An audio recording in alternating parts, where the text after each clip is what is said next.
Hello everybody, this is Gia again. We want you guys to get to know us a little bit better. As you know, I'm from Congo, and my husband here is Nigerian. He is an Igbo man. So let him introduce himself, and then we'll carry on from there. What's your name? Horses!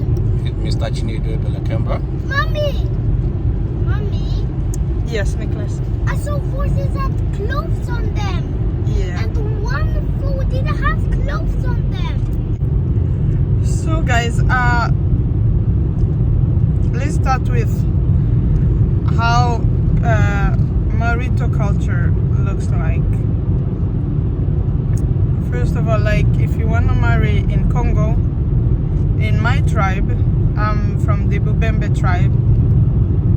So we the husband brings dowry to my people before they go release me for Amo. So dowry can be in form of cows, amount of cows, and they'll write a list for the groom of things that he has to bring.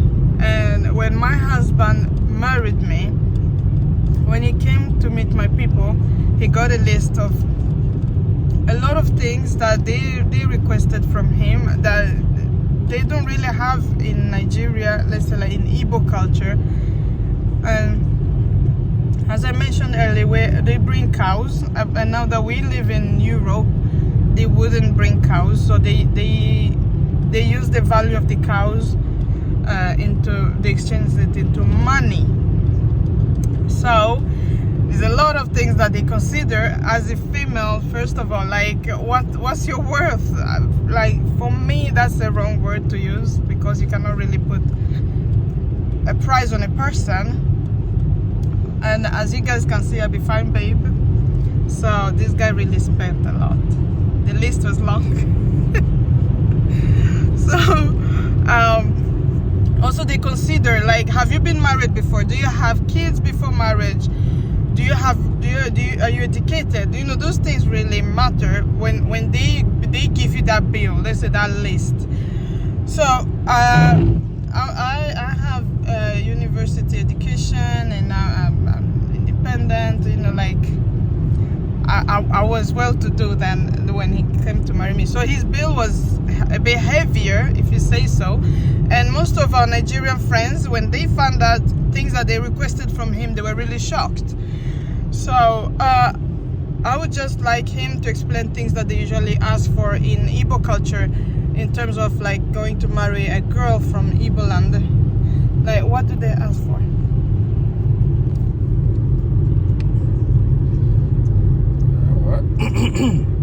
Depend on the family, sometimes depend on the tribe, sometimes depend on the community involved.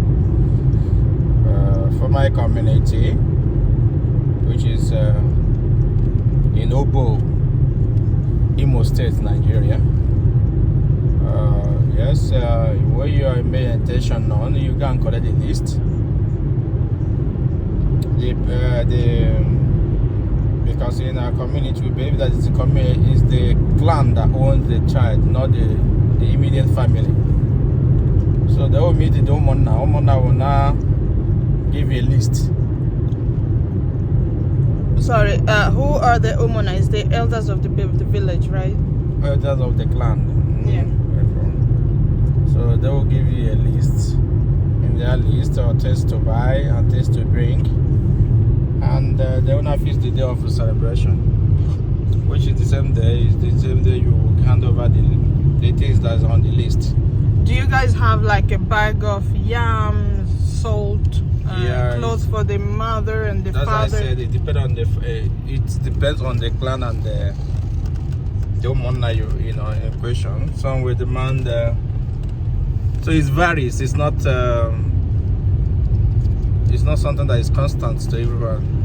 So it varies. Some may demand you to bring a number of tubers of yams, rice. Some even, you know, like the extreme one, that the one that they want to collect a lot of things from their in-law. They may demand you to buy a car, buy A cow? a car. A car, oh. Or they may ask you to buy a bicycle or buy a motorcycle, sewing machines. The list, it depends, like as I say, it depends. Why if it's like a family that's minimal, that don't, you know, more, you know, they will ask you, okay, just, you know, bring whatever you want to give to us and use the rest and try to, you know, take care of their daughter and all that. So it depends. And the day you fix, they fix a party where they cook and celebrations of handing over of their daughter to their in-law equations. So it depends. So when they hit you with my bill, how did you feel, first of all? Well, I determined to do something because I value culture. And I realized that I value cultures, and I was ready to do whatever the culture demands. So it's not something strange, in the sense that I'm coming from a background of the person that's cultured. Do you guys like give money or just goods? Yeah, that, like as I say, it depends on the family. Some also may ask you to convert whatever they want to give them to the money. You know, those things, at least it's okay, equivalent of it in money, so that depend on how they hurry and how urgent or how fast they want things to be. While the spouse or the suitor may request, okay, may I, all this list or everything that's in list, may I give money for it? So it depends, like everything is all about agreement and how arrangement between the two families and then the people of the, because when you talk about it, there's a lot of things to do. There are some things you do for the Umuada. Umuada means the daughters of the land. And also there are also things you need to do for the Umunna, something you need to do for Umunne. Umunne means the semblance of the girl. Yeah, or the bride. Oh. And also there's something, so it depends, like as I said, it varies. And also depends on the family you're going to, and also the woman, that's the kinsman. Yeah.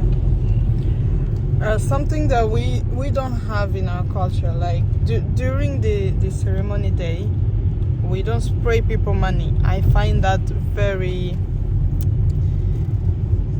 beautiful thing, like a very beautiful thing. Like you dance, you guys have beautiful clothes and they're colorful, and you guys spray money to show your love. It's beautiful. I love that about Nigerians in general. And actually people really showed us a lot of love when we got married. The Nigerian community, both the Igbo, the Yorubas, the Hausa. There were some Hausa as well. Everybody came together and assisted, and my husband's family was not here with him, so the Igbo community came up and they really showed that, like, they helped a lot, and I'm grateful for that. And the wedding was beautiful. It was simple and beautiful, just the way I wanted it. Yeah.